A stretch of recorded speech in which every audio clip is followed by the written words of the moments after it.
Bueno, buenas tardes a todas las compañeras, los compañeros. Agradecido y honrado de poder estar en el Parlamento argentino y en la presentación de este libro que recoge una serie de pensamientos vinculados al trabajo, a la integración latinoamericana, al desarrollo de la cultura del trabajo y de la cultura de los derechos del trabajo de nuestros pueblos. La verdad que cuando uno se presta a estos debates en estos tiempos de este ajuste sin fin, no de reformas permanentes, generalmente son debates que a uno le generan bronca, cuchillo entre los dientes, muchas ganas de pelear, muchas ganas de contrarrestar toda esta avanzada y encontrar una noticia como la que nos acaba de dar Carlos de el encuentro de la nieta 126 nos llena de alegría y nos pone un color de esperanza en el corazón a cada uno, porque si se ha caracterizado este gobierno, entre otras cosas, es por buscar un significante vacío de todas aquellas cuestiones que son caras al sentimiento nacional y popular, la cuestión de los desaparecidos, de la represión en la dictadura, la rica historia de derechos sociales y laborales de la República Argentina y sus habitantes parece ser la presa por la que van ahora para generar ese significante vacío. Y nos instalan mediáticamente que todo lo que nos pasa es inevitable. Y es inevitable que haya un tarifazo del semejante tarifazo que nos van a pegar porque se pagaban 2 pocillos de café, una boleta de luz o una caja de pizza, no sé cómo fue que dijo el exministro, la boleta del gas. Y lo que tenemos que explicarle a la sociedad, a nuestros compatriotas, a nuestros compañeros en cada lugar, es que en realidad es la definición que uno toma de para qué llega al poder en el Estado, para qué llega a hacer uso del poder en el Estado. Y si antes pagábamos 2 pocillos de café, era porque teníamos dinero para consumir y ese dinero, que es el consumo, que es el 70% del PBI, generaba un círculo virtuoso de mano de obra requerida, de trabajadores con derechos, de trabajadores con salario. Y que lo que decidió, como bien apuntaba Carlos recién en su exposición, este gobierno es cambiar ese eje en la Argentina. Y que no es que el Estado, a partir del tarifazo, se queda con los dineros que nos saca a nosotros y que antes no pagábamos y eso sirve para potenciar otras áreas del Estado. Hace una transferencia de recursos para que el sector mayoritario de la Argentina, en materia de poder económico, deje de pagar impuestos. Por eso, paralelamente a la quita de subsidio a los sectores más desposeídos de la Argentina o aquellos que volcaban ese ahorro en consumir, hubo una disminución, hubo una eliminación de las retenciones a los granos, disminución progresiva a la soja y disminución a la minera, bajo el pretexto de esto genera empleo, como si la quita de impuestos, como decía Carlos, de por sí sola generara empleo en la Argentina cuando no hay país en el mundo donde puedan constatar que esto efectivamente es así. Y fíjense, y ya metiéndonos un poquito en lo que es la reforma laboral, a veces son tan poco ingeniosos que pareciera que es cortar y pegar en la computadora los proyectos del Ejecutivo. Si uno toma la disminución de aportes vinculadas que no se paga progresivamente impuesto hasta 12.000 pesos que cobre un trabajador y se hace cargo el Estado, es exactamente igual que la reforma de Turquía. Quien haya visto en esa materia la reforma de Turquía va a encontrar que fue exactamente igual, nada más que en vez de pesos dice euros. Después de 3 años de implementar esa política de eliminación o disminución de impuestos a la seguridad social y a la recaudación que hace el fisco, hubo un informe contundente que dijo que se había desfinanciado la seguridad social y el Estado y que no se había generado empleo.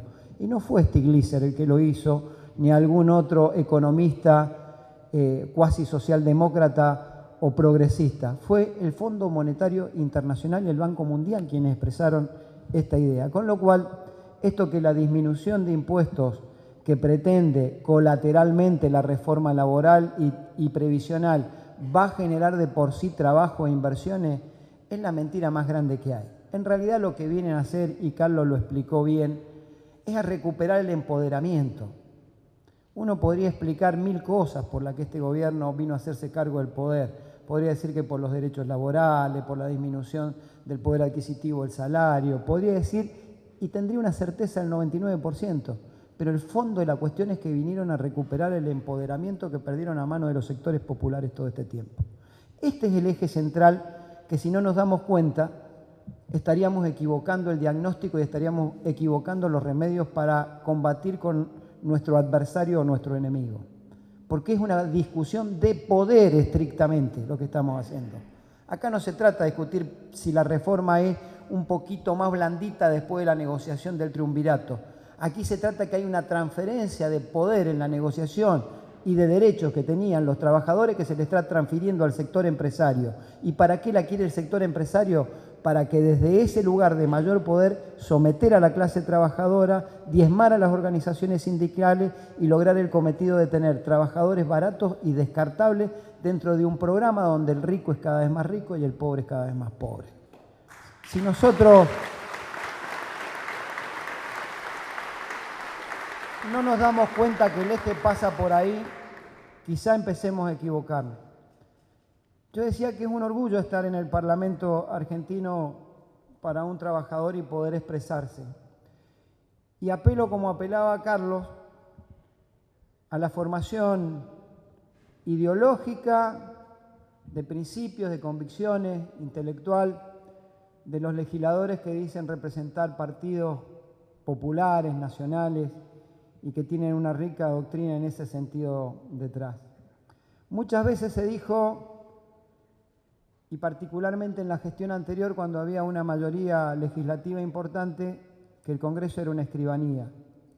Yo humildemente quisiera pedirle a los legisladores hoy, no a todos, porque doy cuenta que quienes están sentados aquí o ahí, que son mayoritariamente del Frente para la Victoria, así como también los partidos de izquierda, han tenido una conducta coherente en defender los intereses nacionales y populares de los trabajadores. Pero al resto, aquellos confundidos que especulan o que han generado y tienen algún tipo de interés distinto al nacional y popular, así como no querían que fuera una escribanía, yo les pido que no conviertan el Congreso en un mercado persa, en un club del trueque donde cambian todo, hasta las convicciones.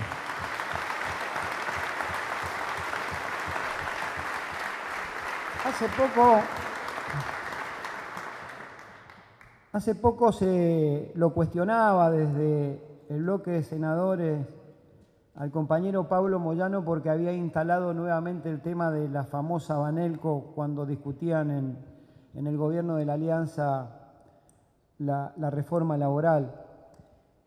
Y recibió muchas observaciones Pablo por eso. Yo le decía el otro día cuando hablábamos con él que no creo que sea igual que en aquel entonces una Banelco para ponerle plata en algunos legisladores. Ahora lo que tienen es una Banelco corporativa. La Banelco corporativa es, me votás estas leyes y te pago la deuda por la que me hiciste juicio a la nación. Me votás estas leyes y te doy obras. Me votás esta ley aún sabiendo que perjudica a los trabajadores, que desfinancia al Estado y que después no saben cómo le van a pagar lo que le están prometiendo y que le quita el plato de comida a muchos jubilados de la Argentina y yo te doy tal o cual cosa. Eso es la Banelco corporativa. No es una coima como fue aquello. Esto es institucionalizado. Te pago si me votás. Y eso a mí me suena a chantaje. Por eso, a mí me gustaría, más allá de hablar de la reforma laboral y del papel que tiene que jugar el movimiento obrero, de hablar de lo que se denomina las mayorías conciliadoras. En el mundo, cuando hay un gobierno popular, progresista, generalmente hay mayorías conciliadoras que se buscan para sostener desde la política y desde los sectores populares a estos gobiernos populares de los embates de las corporaciones y de los centros de poder. Rara avis la Argentina donde es al revés, donde desde los partidos populares se le da esa mayoría conciliadora a la derecha para que nos quite derechos. Entonces me parece que sería un tema para instalar en debate desde la política para ver hasta dónde tenemos tan arraigados los principios. Y no hablo solamente de los partidos de oposición, también hablo de mi partido porque yo soy afiliado a la Unión Cívica Radical. Y yo que sepa, la Unión Cívica Radical nació como la causa de los desposeídos y el peronismo nació para resguardar y darle una rica historia de derechos laborales y sociales a la Argentina. Y hoy veo cómo legisladores radicales y peronistas convalidaron el despojo a los jubilados, convalidaron el desfinanciamiento del Estado para enriquecer a los más ricos de la Argentina y seguramente van a intentar convalidar el despojo de derechos a la clase trabajadora con la reforma laboral. Por eso sería oportuno instalar un debate sobre estas mayorías conciliadoras y para qué sirven en un país. En este caso están sirviendo precisamente para garantizar la gobernabilidad de quien nos quita derechos. En cuanto a la reforma específicamente, está claro mi posición contraria a lo que ha firmado el triunvirato de la CGT, avalado por una denominada mesa chica de no sé si 10, 12 integrantes que han conformado ese espacio de discusión con el gobierno. Uno puede interpretar que hay una mejora sustancial cuando dice que algo obtuvo a cambio que compensa un derecho que está perdiendo, pero no cuando en lugar de perder 20 derechos se pierden 10 porque es una victoria a lo pirro. Y en definitiva, cuando dicen que no se ha afectado el núcleo y el derecho protectorio argentino, o mienten o están confundidos los compañeros que lo dicen desde la CGT. Porque si hay empresas que no van a ser solidariamente responsables de los desastres que hagan las tercerizadoras que contratan, hay afectación de derechos. Porque si hay disminución de los ítems indemnizatorios para que un trabajador resulte barato ser echado, hay disminución de derechos. Porque si se resigna el principio que sabiamente Héctor incorporó, mejorado en el artículo 12 de la Ley de Contrato de Trabajo de renunciabilidad de los derechos, hay afectación de los derechos de los trabajadores. Cuando se deroga el artículo 8, 9 y 10, por el cual se permitía que un trabajador percibiera hasta el 25% de la multa sobre aquel empleador que lo tenía al negro cuando era detectado, y hoy eso ya no lo cobra el trabajador, sino que pasa a las rentas generales del ANSES, hay afectación de derechos.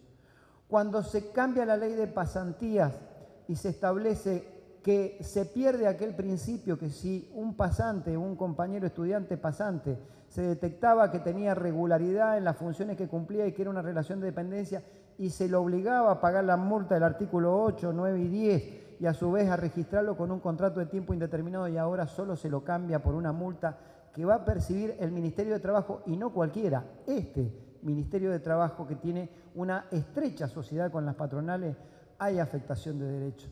Entonces que no nos mientan los compañeros de la CGT y sino que vayan a estudiar para que reconozcan que hay afectación de derechos de los trabajadores.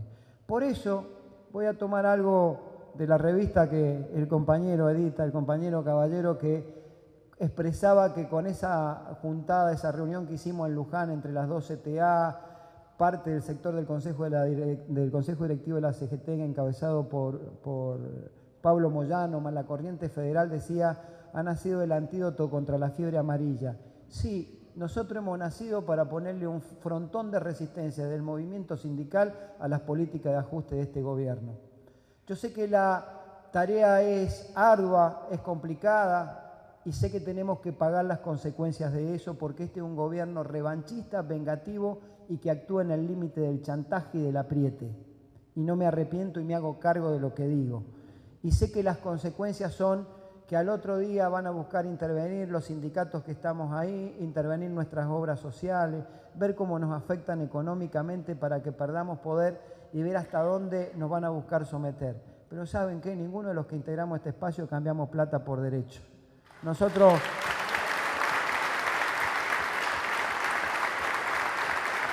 preferiremos tener menos, preferiremos explicarle a nuestros afiliados por qué tenemos menos y por qué nos buscan, pero francamente yo no estoy dispuesto a ser funcional a la estrategia de un gobierno que vino a quitarle derecho a los trabajadores en la Argentina. Por eso este espacio que nos dio el Congreso en esas disertaciones que pudimos hacer en el mes de septiembre y que hayan quedado reflejadas en un libro que hoy está en esta presentación, nos da también este espacio y yo lo agradezco y particularmente al compañero Carlos López, que ha sido el autor de esta iniciativa, y a los parlamentarios que han permitido que así sea. Simplemente, y para concluir, yo quisiera apelar a viejos conceptos que no tienen que ver con un partido, y es con la honestidad intelectual de cada uno de nosotros. Carlos lo graficaba recién con la doctrina peronista. Y yo diría, si nosotros estamos dispuestos a subrayar con hechos lo que decimos, lo que escribimos y lo que prometemos. Y yo que sepa, en campaña electoral desde el oficialismo se dijo que íbamos a tener pobreza cero y vamos en un camino diametralmente opuesto porque cada vez hay más pobres en la Argentina. Y desde los distintos espacios opositores se dijo que acompañáramos con el voto porque nunca iban a levantar la mano en contra de los trabajadores y en contra de los jubilados. Es hora que ambos cumplan su promesa. A quienes están con nosotros, que son los que están en la mesa y gran parte del bloque del Frente para la Victoria, yo le estoy enormemente agradecido y creo que el camino que hemos elegido transitar juntos no implica que ninguno de nosotros resigne sus principios partidarios, sino que en estos tiempos donde la derecha es gobierno, aquí no hay grises, o se es blanco o se es negro, no hay grises que transitar. Y la contradicción secundaria de nuestro origen partidario no tiene que ser la contradicción principal. La contradicción principal es si nosotros queremos un país con justicia social, integrado, federal y con argentinos buscando igualdad de oportunidades y una mejor calidad de vida, o si es el presidente Macri el que nos ofrece el país en el que vivimos como futuro, donde nuestros hijos precisamente no tendrán futuro. Muchísimas gracias.